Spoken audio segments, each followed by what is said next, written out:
Hi guys, today we're going to talk about my breast reduction. Yes, after a lot of years of having very large mammary glands, I and my primary physician decided that it would be in my best interest to go ahead and reduce.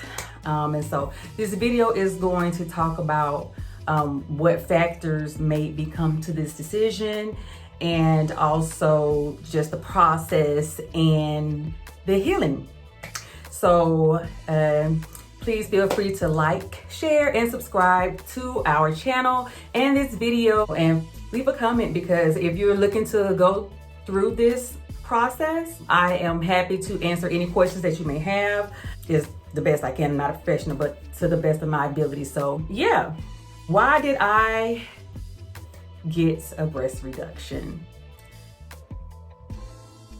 After years of having larger breasts, well, let me go back. I think that I started having larger breasts when I got to the 10th grade. So in the summertime between the 9th grade and my 10th grade year in school, when I went back over the summer, I just noticed that my clothes were not the same. And I also noticed that I was getting more attention from males, because I had this major growth over the summertime, which was very uncomfortable. You know, as a tomboy coming up, having that type of attention when it wasn't necessarily wanted was always kind of uncomfortable. So I've always been someone to kind of shy away from my breasts. I never wanted to put my breasts on display because it made me uncomfortable. I didn't want the attention that they gave. So like low cut shirts and different types of things that accentuate your chest, I would shy away from because I just did not want the attention. So as I was getting that attention in school, as I gained weight, my breasts gained weight. So it was just, they were just always kind of there. I learned to live with them. I learned about the importance of a good bra and having the support that you need, because if you don't have that, then one, you're gonna be sagging down to your kneecaps, because clearly that's where they're gonna fall. No, I'm just playing. But no, in all seriousness, you do have to have the right support, and with that came more money. So it's like, okay, at that time I wasn't working, so my mom had to get my bras, and she, you know, would do the best that she could with purchasing bras that could support my size. But sometimes they were kind of flimsy, and so I could tell that I was not sitting the way that I should sit. But that's okay. Love you, Mom. You did your best. But as I got older, went to college and everything like that, they were always just there. I got used to them. I got used to hiding them. But sometimes, you know, I wanted to put on a baby tee or whatever, and I just had to be okay with the fact that they're there. And also too, I felt I didn't feel proportionate because I didn't have large chest and this large backside. You know what I mean? It was just like I was top heavy, but I didn't have the lower part to go with it. I have some nice thighs, but I didn't have like a big bottom. So I just always kind of felt disproportionate. Fast forward to, I want to say maybe a couple of years ago, I'm getting a little bit older, metabolism starting to slow down, and I've gained weight. And so with that weight gain, my chest just began to grow even more. And even when I was kind of like, my weight kind of fluctuates. So even when I would go down, my breast size wouldn't go down, and I started having back problems. So my neck and my back would really hurt, and especially at nighttime when I was trying to sleep, I could never get comfortable. I was always trying to find the perfect position. It just didn't work out for me. Different pillows, just anything I could, and I would still wake up in like so much pain, and I would have to take medication to try to mask the pain. So I went to my doctor, who I love so much, and I told her how I was feeling. And so, we did things to try to regulate my weight gain. So try to lose weight. So, different regimens, different things to keep me. So I would lose weight, but the breasts, they still stayed. So, and I was still having the same problem. So my doctor suggested that I try physical therapy, which I did for about 3 months or so, and which I did not mind physical therapy because the exercises that I was doing while in physical therapy for my back, they actually helped.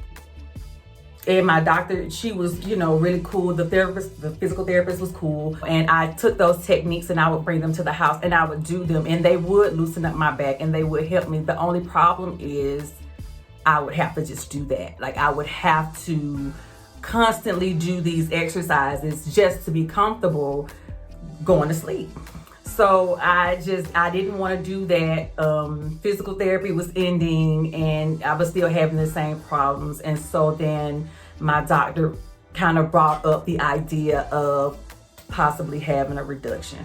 And I was okay with that because, like I told her, I'm not married to these. I don't have any emotional tie to them like that. And if I'm healthy enough in my body, I'm able to withstand the surgery, then I was okay with having that.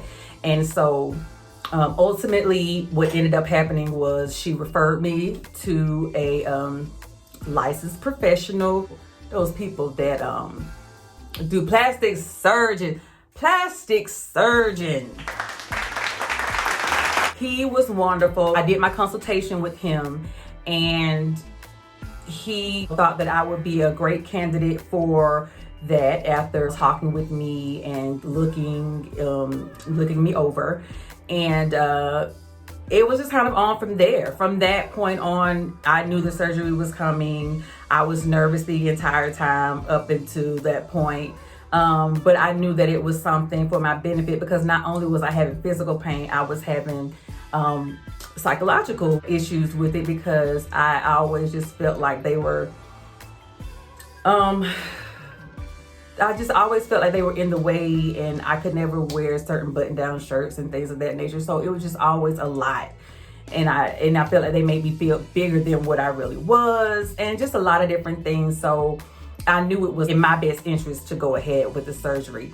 On November 21st of last year, and I do not regret it. I think it is the best thing that I could have done for me. And I'm still in the healing stages, but it's been wonderful. I've had instant relief, and I've just been enjoying myself, and my body with a smaller breast. So I do not actually know what my breast size was, and that's all. I do not know. I could not tell you what my breast size was because I knew for a fact I was way past a triple D, and once you get past that, it's kind of like HJ. I don't know. I just know that they were humongous. So now I am a full C, D cup, and I have not seen that probably since, I don't remember the last time I saw that. Maybe ninth grade, maybe 10th grade, but I'm loving it. I am enjoying it. And the surgery it went well. I didn't have a lot of pain, and there wasn't a lot of pain associated with it for me in my case. He did the anchor technique where, you cut down, go around the areola, take it off, and then kind of have the anchor scar underneath. And he did the surgical strips and the dissolvable stitches. So my husband was there every step of the way. He helped me through the process. I was in the bed for a little while. I could not lift for quite a while. And everything was kind of tender and swollen. Everything was swollen. Yeah, they were so big, but they were big and perky and pretty. Like they were just nice. I don't know, there's no other way to put it. They were nice. They looked nice. And, you know, the swelling is going down. Now, I still have some areas of swelling, but they're not as nearly as swollen as they were. But now I can walk around like now I don't have on a bra. I could never do that before, but I can do that now, and I can sleep, and I can run, and I can jump, and I can do all those things that I wanted to be able to do without having to literally like put on a ton of support, some kind of however I could support myself without them just being heavy and weighing me down. So yeah, I mean, that's pretty much my story. I have not officially told people that I have had one. I haven't like aired it out to my friend. Well, I told my closest friends and some of the members of my family, but other than that, I haven't really made mention of it. It's not everybody's business. But if anybody asks me or they notice a difference, I don't have a problem with saying, yes, I did have a reduction. And yes, it was the best thing that I could have done. Yeah, I was out of work for about 3 weeks. And on that 4th week, I went back to work. I was still slightly tender, but I was able to go in there and, you know, I kind of eased in. So I worked a few hours out of the day and left out. I have a little bit of flexibility. So I was able to do it that way. So yeah, I mean, anybody who's looking to do it and you know it's for the best, you know you're not feeling your best, you know things could be better, and you're healthy enough for the surgery, talk to your primary care physician and see what you need to do to be able to be covered under your insurance, because it is a little more expensive when your insurance does not cover it. And I will be happy to answer any questions that you may have. So I don't have my bra, but yeah, these are the girls. Sorry about the chair, but they're much smaller than they were before. And I'm extremely happy with the results. So again, like, comment, subscribe, and I will be back with another video. Ta-ta.